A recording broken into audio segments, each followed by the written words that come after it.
8 test matches के बाद बाबर आजम की कप्तानी में पाकिस्तान मैच जीतने में कामयाब हो गया है। टेस्ट मैच जीतने में कामयाब, सीरीज 1-1 से बराबर करके अब इंग्लैंड की तरफ हमने रुख कर लिया। बहुत सारे रिकॉर्ड्स बने इस टेस्ट सीरीज में, जिसमें बाबर आजम दुनिया के कामयाब तरीन कप्तान बन गए। बाबर आजम ने इमरान खान का तारीखी रिकॉर्ड तोड़ दिया और इसके अलावा दीगर जितने भी हमारे प्लेयर्स हैं उन्होंने भी कुछ रिकॉर्ड्स अपने नाम किए हैं, वो भी आगे चल के मैं आपके साथ शेयर करूंगा। बहरहाल पाकिस्तान का 26 साल से ये रिकॉर्ड रहा कि पाकिस्तान वेस्ट इंडीज के खिलाफ सीरीज नहीं आ रहा, सही है।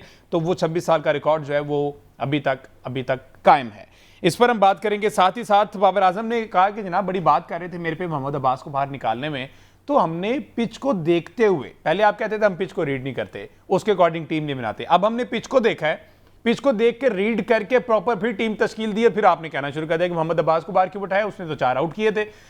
ऐसा नहीं होता। उसने कहा कि पिच को देखकर कोच और मैंने 4 तब्दीलियों का फैसला किया था और वो तब्दीलियां हमारे हक में बेहतर साबित हुई हैं, तो इसलिए आपने अब नहीं बोलना, जो करना है मैंने और कोच ने करना है, यानी कि सरफराज अहमद और बाबर आजम ने मिलकर करना है, जो कि हमें रिजल्ट से मतलब है, रिजल्ट अच्छा आना चाहिए तब टीम कोई भी खेले। बहर इसके अलावा जी भारतीय कमेंटेटर हर्षा बोगले ने भी अब्दुल्ला शफीक की शानदार बैटिंग की तारीफ कर दी है।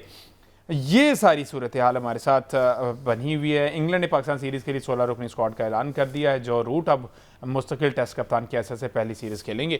सारी सूरत पर बात करते हमारे साथ मौजूद होंगे सीनियर स्पोर्ट्स जर्नलिस्ट है डॉक्टर रेहान, और साथ ही साथ इरफान ज़हीर हमें ज्वाइन करेंगे। Welcome to both of you ji. Doctor Rehan Tariq भी हमें ज्वाइन कर चुके हैं। डॉक्टर साहब अस्सलाम वालेकुम। वालेकुम सलाम हमजा, क्या हाल है? ठीक है, अल्लाह का शुक्र। डॉक्टर साहब सीरीज जीत के हम 1-1 से बराबर कर दी, सॉरी जीतते, आई विश हम ऐसा जीते भी, 1-1 से बराबर कर दी, लेकिन यही हमारे लिए जीता, हम दूसरा टेस्ट मैच जीत गए। किस तरह से सम अप करेंगे, क्या पाया क्या खोया और अब आगे इंग्लैंड की सीरीज हमारे सर पे खड़ी? देखिए ऑन अ पॉजिटिव नोट ये बड़ा अच्छा कमबैक था। एक हफ्ता पहले हम लिटरली हैमरिंग हमने रिसीव की थी 90 रन से, बहुत बड़ी डिफीट थी। तो that showed character on the part of Pakistan team और बाबर आजम को, और जो कोचिंग स्टाफ है जिसको हमने बड़ा रगड़ा, बड़ा हमने ग्रिल किया, बड़ा हमने उन क्रिटिसाइज किया, तो अब credit where it's due should be given. तो उन्होंने बिल्कुल अच्छा पिच को रीड किया। होम टीम से मिसकैलकुलेशन हुई। होम टीम वन अप जब होती है तो वो ऐसी पिच ना बनाती। उन्होंने 4 फास्ट बॉलर खिलाए। पाकिस्तान ने डेफिनेटली, अब्बास का डिसीजन अभी भी हार्श ही लगेगा बिकॉज उसने 8 आउट किए थे, लेकिन कंडीशंस को रीड करते हुए एक्स्ट्रा स्पिनर खिलाया, बिल्कुल सही फैसला था। साजिद खान ने कमर तोड़ी दूसरी इनिंग्स में आके, उसने भी 8 साजिद खान, हाँ जी, और साजिद खान ने जिस तरह परफॉर्म किया बैटिंग में भी, जब 6 आउट हो गए थे जल्दी, क्लैप्स को रोका, 59 रन की पार्टनरशिप, तो साजिद खान 200% देते हैं जब भी। तो coming back to the captaincy and the coaching staff, Babar Azam ने अपनी गलतियों से सीखा जो पहले टेस्ट में की थी, और जो टेल के जो रन्स बन रहे थे वो रन्स नहीं बनवाने दिए इस मैच में। और जो ऊपर से जो बैटिंग आती थी, Babar actually led from the front. जैसे ही अजान पास ने अच्छा स्टार्ट दिया, अब्दुल्ला शफीक ने अच्छी बैटिंग की, तो Babar Azam look the class apart. Babar Azam को सिर्फ रन आउट ही आउट कर सकता था, और वो थोड़ा मेंटल ब्लॉक है। 4 साल से रन नहीं बना, सेंचुरी नहीं बनाई बाबर आजम ने, सॉरी। तो इस वजह से थोड़ा सा बाबर आजम जल्दी में दिखाई दिए कि वो जो है वो इतना फ्लुएंटली स्कोर नहीं कर रहे थे, तो सिंगल लिया। Otherwise Babar Azam led from the front, उन्होंने अपने ट्रूप्स को सही कैरी किया। और बैटिंग में फर्स्ट इनिंग्स, जैसे मैं हमेशा कहता हूँ, first innings lead is crucial. अगर हम उस मैच में भी 30 रन की लीड कंसीड ना करते और वेस्ट इंडीज जो 30 रन मिला के 210 ना बनाता, तो हम कभी भी वो मैच भी ना हारते। बहरहाल we learn from our mistakes और इट्स अ गुड पार्ट। और कमिंग द इंग्लैंड सीरीज, ये बड़ा क्रूशल था कि we will head to the England series on a winning note. और अब हमारे पास एक अच्छी हेडेक है कि हमारे पास चॉइसेस हैं। शान मसूद अगर फिट होते हैं तो किसको बाहर बिठाना है। फिर हमारे पास मिडिल ऑर्डर में ऑप्शन है, साउथ शकील बेंच पे हैं और कामरान गुलाम, ये 2 मिडिल ऑर्डर के बड़े स्ट्रेंथ वाले प्लेयर्स हैं, वो हमारे पास बेंच पे बैठे हैं। अब we have got selection headaches. अब अब्बास बाहर बैठा है, अब मोहम्मद अली को कैसे आप ड्रॉप करेंगे? यानी कि we have now got a choice among the players, among the 16 group. जो भी अभी फाइनल जो टीम तो अलाउंस नहीं हुई, 16 जो रुकनी स्क्वाड है, लेकिन we have a good platform for the England tour. तो थिंग्स आर लुकिंग गुड, और आई होप के जो है कैप्टन जो है वो इसी तरह ब्रेव डिसीजन लेगा, ब्रेव कॉल्स लेगा, और he will lead from the front. और आई होप के जो है हम इंग्लैंड में कंडीशंस को अच्छी तरह एक्सप्लॉइट करेंगे, because we have the resources. Abbas scramble seam से, वॉबल स्कीम से बहुत अच्छी बॉलिंग करेंगे, विकेट टू विकेट करेंगे। अब मोहम्मद अली फुल अपनी जो है करेज दिखाता है और नेवर से डाई एटीट्यूड है, और फुल अपने हार्ट एंड सोल से बॉलिंग कराता है। तो और इसी तरह अगर अब उबैद शाह का पहला मैच था, एक्शन में थोड़ा सा प्रॉब्लम है मेरे हम्बल ओपिनियन में। उनका एक्शन इतना स्मूथ नहीं है, वो 90 डिग्रीज में ये रन नहीं कर रहे। उनका एक पिवट बनता है, लोअर बैक की इंजरी हो सकती है। अभी कोचिंग स्टाफ को ये चीज सॉर्ट आउट करना चाहिए।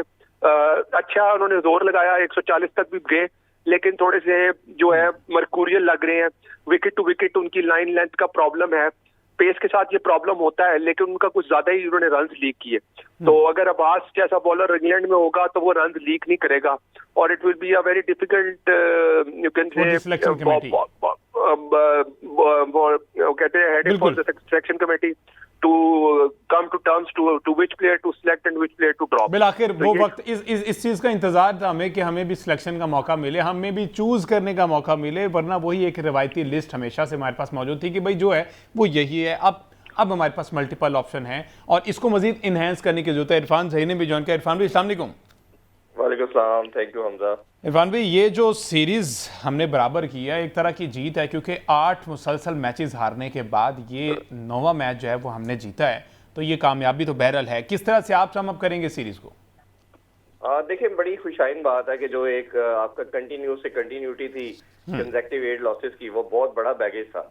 और 2024 में श्रीलंका के अगेंस्ट आपने लास्ट विक्ट्री हासिल की थी, उसमें भी मैन ऑफ द मैच जो थे वो अब्दुल्ला शफीक से डबल सेंचुरी स्कोर की थी, और अभी भी लकीली अब्दुल्ला शफीक ही थी। इसमें सबसे इंपॉर्टेंट बात ये करने की है, आप ये देखिए कि एक ऐसा प्लेयर जो टीम से ड्रॉप होता है, उसने रिगार्डलेस दूसरे अभी जो आपके करंट 2 कैप्टन है इनकी भी बुरी फॉर्म आती है, तो ये क्या करते हैं, ये लीग क्रिकेट की तरफ जाते हैं। अब्दुल्ला शफीक ने लीग को ओपन नहीं किया, ये डोमेस्टिक में गया, ग्रेड 1 खेला, अच्छी फॉर्म नहीं आई, रन नहीं किए, ग्रेड 2 खेला, ग्रेड 2 में इसने हाईएस्ट रन बनाए, और फिर ये पाकिस्तान टीम में अपनी जगह बनाता। और आपने देखा कि शायद पूरे दोनों इनिंग्स के अंदर एक उसने, मुझे अगर मैं याद करूं तो एक शॉट मुझे लगा कि थोड़ा सा उन्होंने अपने बॉडी से अवे खेला, बाकी पूरा कंट्रोल हर तरह से on the merit technically sound आपको दिखे। तो ये एक बड़ी इंपॉर्टेंस रखती है कि आपकी डोमेस्टिक की जो वैल्यू है, जो फंडामेंटल क्रिकेट की बात की जाती है कि आपने हर हाल में डोमेस्टिक को वेटेज देना है, उसको वैल्यू करना है। नंबर 1 तो ये है। दूसरा एक बड़ा यूनिक रिकॉर्ड है कि बाबर आजम जी 12 में से 9 अवे मैचेस जीत चुके हैं, जो पाकिस्तान के सबसे मोस्ट सक्सेसफुल कैप्टन भी बन चुके हैं इन टर्म्स ऑफ विक्ट्रीज, ये बड़ी अच्छी चीज है। तीसरा हमारा जो प्रॉब्लम अक्सर हम अपने शोज में आपके साथ बात करते रहे हैं, वो ये है कि एक तो हमारा बैटिंग के अंदर कोलैप्स होता है हर मैच के अंदर। इस मैच में भी 2 दफा हुआ, और दोनों दफा आपने देखा कि दरमियान में अगर साजिद खान का बैरियर ना आता, वो जो 30 रन साजिद ने किए और उसी के साथ कुछ 60-70 रन की इनकी पार्टनरशिप हुई है, तो शायद जो आपने 40-50 रन की करीब की लीड ली है, इस दफा फिर ना ले पाते आप। तो ये आपने अपने कहीं ना कहीं ये इशू रहना है आपका, और ये 3 साल से चल रहा है। दूसरा, आपसे टेल नहीं आउट होती, और हमने जैसे लास्ट मैच में सरफराज ने बोला कि हमारी और जो वेस्ट इंडीज में डिफरेंस था वो शमार जोसेफ था, हमारी जो बॉलिंग थी उसको आउट नहीं कर पाई। तो हमने ये पहले भी बात की थी कि आपको जब अपनी टेक्निकली ऐसे कोई इश्यूज आते हैं तो आपने स्पिनर को आप लगाते हैं, तो ये जो बाबर ने पहले मैच में ये टेक्निकली मसला किया, इस मैच में आप देखें कि दोनों दफा शमार जोसेफ को या टेल को स्पिनर आउट करते रहे हैं।